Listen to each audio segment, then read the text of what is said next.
so we've got a little side quest going on here. Joshy wants to drag race to work, Ute.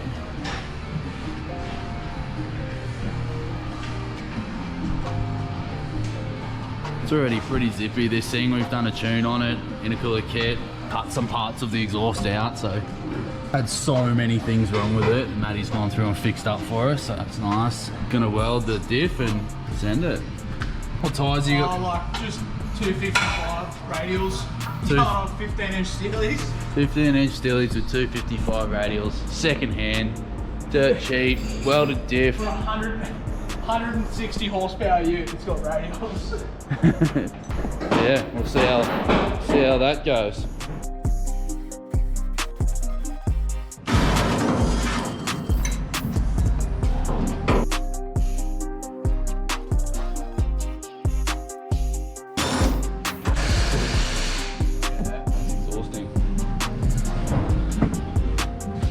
Stunts.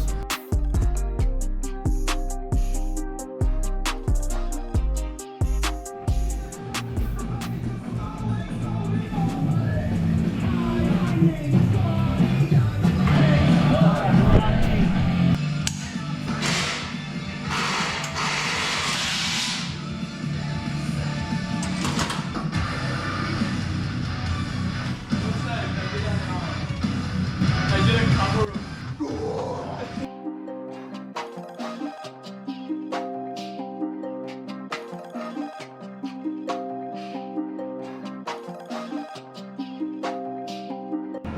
Tough. Just straight.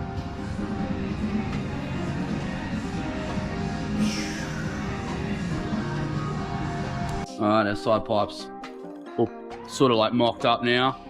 Fits really good. I'm just gonna quickly weld it out.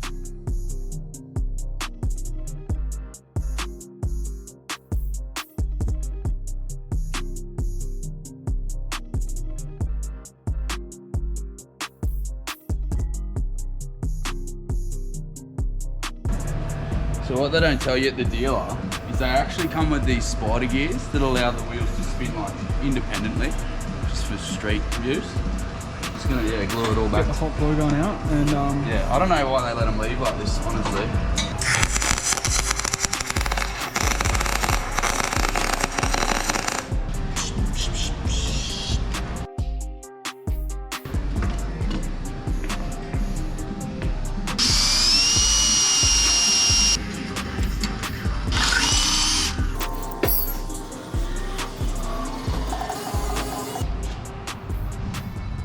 Really did not factor in radiator hose at all. Whoops. Oh, we good, just.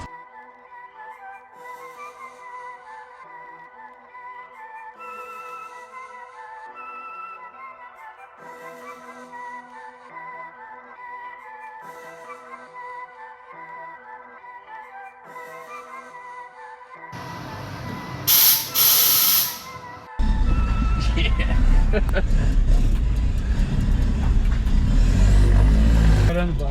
Yeah, we gotta at least test the fucking locker anyway. So ready.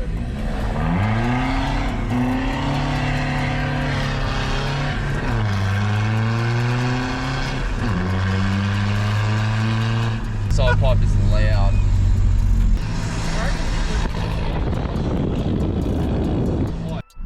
So I'm at an undisclosed location, just gotten changed, about to head out there. We're pretty late. Had to make some adjustments to the nitrous setup. Our makeshift like hob switch didn't really work. It just stuck on and didn't bleed the vacuum back off, so I just held nitrous on. Popped a fuse for a nitrous solenoid because it was just holding it on. So now I've got jank button on the shifter. I don't think it really makes much of a difference, but we're gonna see if it does actually make up any time. Tonight we're actually gonna have this girl come back out. It's got some semis on it, see what time it runs.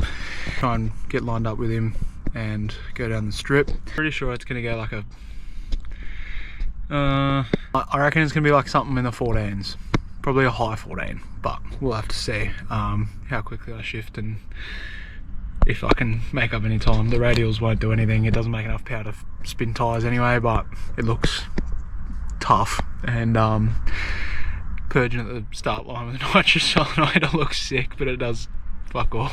Mine is in a boot loop. It's been like that for 3 years. We put like a cool one in it, and then it's just shit itself and never worked since.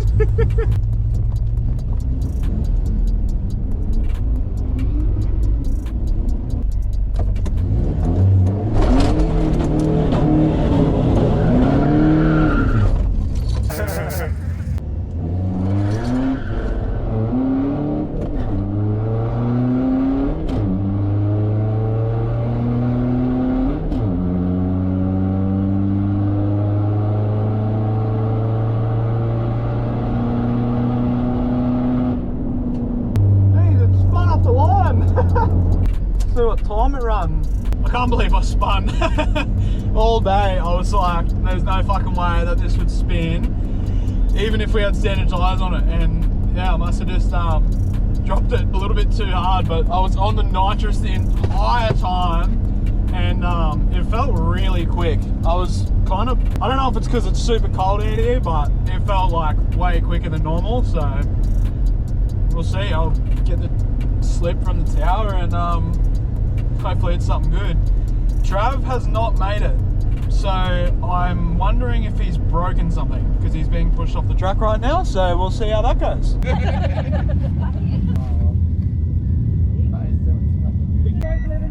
16.0 at 86 mile an hour, so let's see what it does without spinning. Righto, try and get some grip and not axle hop and break something.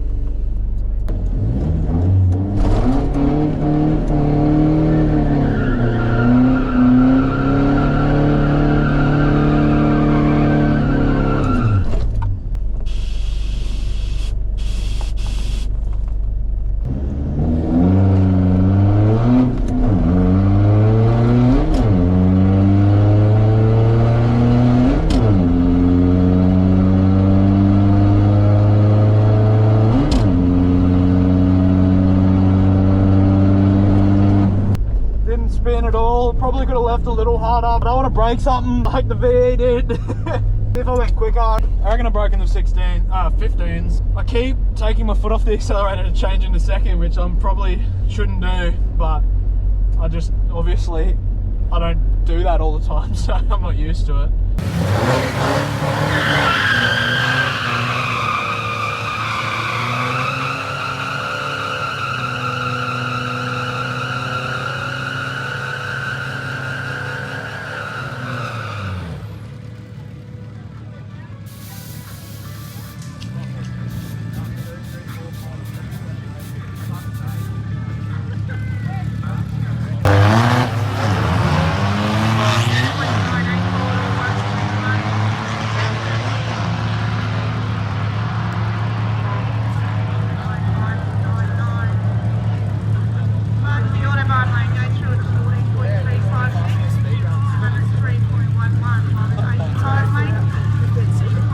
Righto, back at the workshop.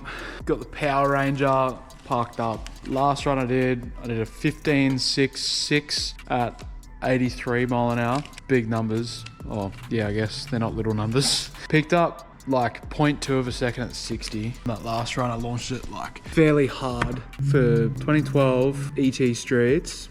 They go pretty good. I don't reckon the nitrous did anything. I think the jet's way too small for it to make a difference. I didn't have much time to run it up on the dyno or anything today. I think we're gonna play around with that a little bit. We're probably just gonna put injectors and a bigger turbo, turn it up just with using boost and stuff. And then we can add nitrous from there. Otherwise it was really good. Didn't break anything. Everything felt really good. Even like the clutch didn't slip. Hopefully get that done and go back out there and maybe do the next meet. And then there's the forward drive meet, which is where we wanna try and make it half competitive, because it will be cool to see like a car from the shop that we did just for us. Like, it's not pretty, there's no like rounded edges, it's all rough. There's heaps of stuff we could tidy up. There's the wiring and everything that we did today was all right, but it was nothing neat, special. It was spade terminals and ring terminals and stuff. But yeah, we'll do it again soon. Alright, so that's a quick look into our little drag car project. At first it was more, let's run it, see how quick it really is, or isn't. Then we did a bit of research on those engines and found that there's some people out there punching out some pretty impressive numbers, both horsepower, torque, and times. That's inspired us a little bit. We have got some parts coming. We're going to put a F55 turbo on it. It's internally gated. We're going to weld it and put an external gate on the manifold. One, boost control's going to be better. Two, it's going to sound sick. A boost gauge coming, pyro gauge coming, pillar sort of holder. We've got a bigger nitrous jet if we decide that we're going to go the nitrous way. I really want to make it work. We don't want to really rely on it to make the power. I think maybe we'll get the power and torque typically you would get and it'll fall over. I'm wondering if we can use the nitrous to carry that power a little bit further. On the nitrous topic, Josh come to me today and said that he'd actually watched the video. Scotty from Haltech was talking about it, the way the nitrous bottle actually works, and the reason they're mounted on this sort of angle that they're typically mounted on is because inside the nitrous bottle is actually a spear, and it's also really important that that spear is in the bottom corner of the nitrous bottle, which it is. That's why your bottle's angled the way it is, so the pickup is in the deepest sort of part of the nitrous supply. You're actually supposed to mount the bottle in such a fashion that that lowest point is actually facing the rear of the vehicle. Didn't know that. Where we did mount the nitrous bottle was more in consideration of, on the driver's side there was a fuel tank underneath, so that would have been a pain in the ass. It's also to do with tray space, so we do use this as a work ute. All the boys run around in it, so the car needs to be able to come back in on Monday, change the wheels, pull the bottle out. As we sort of going down the straight, a lot of the nitrous is actually sloshing up into the back of the bottle. We're gonna fix that. It's cool. Nitrous is sick. You know, it needed uni joints, driveline pushers, heap of steering issues. You would drive down the highway and would just shake it. So Maddie went through, fixed all that for us. We're gonna do little episodes like this. So at the moment, the goal is really like make as much power as we can kind of make out of it. See what it does. If we need it, we're open to taking the leaves out, triangulated 4-link setup, start stripping teeth out of gearboxes or doing clutches and stuff. We'll probably consider putting an auto in it. Well, I've always wanted to do something with this car in the back of my mind, but I've never known what. Aired out mini truck subframes out of a 350Z or something and turn it into a drift car. We just K-swap it and just make it fast. Turns out that the engine combo that's in it's great, so we're just going to use that, put the fattest tires we can on it, go as fast as we can. Yeah, we'll see you soon and we'll keep going with the drag car.